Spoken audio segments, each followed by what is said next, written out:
Si Atty. Reggie, si Roge Eduardo, meron siyang katanungan para sa inyo. Siya po ay taga Mandaue City, Cebu.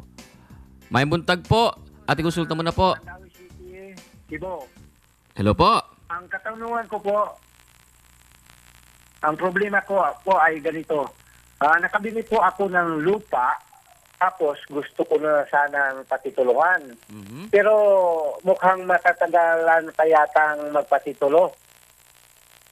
Yung gusto kong gawin ay i-annotate ko lang muna. Kaso, yung naghawak ng titulo na isa sa may-ari ng lupang yon ay ayaw magpahiram ng titulo para i-annotate ko yung pagkabili ko.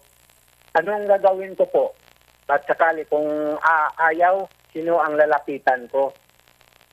Tatay Roge, sasagutin po ni Congressman Erin Tanyada yung iyong katanungan po. Well, Tatay Roge, ang unang tanong, titulado ba talaga yung lupa? Titulado, may mother title. May mother title. At ang binili ba ho ninyo ay piraso lang ng mother title? O, portion lang ng mother title. Okay.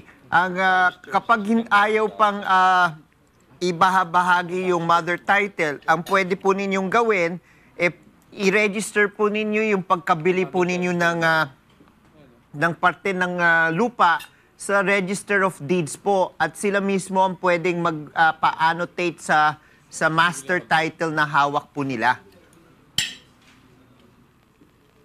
Okay po, gawin ko po yon.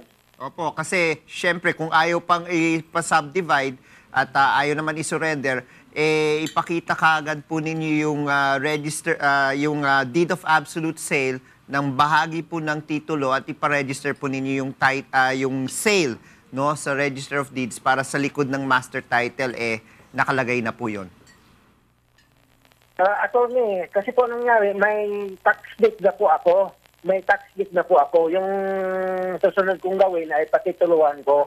Pero yung pagpapatitulo ay mukha yatang matagal-tagal. Gusto ko lang po munang i-annotate. Kaya nga po, pwede ho kayong dumiretso po sa Register of Deeds para sila po ay sa records po nila mailagay po yung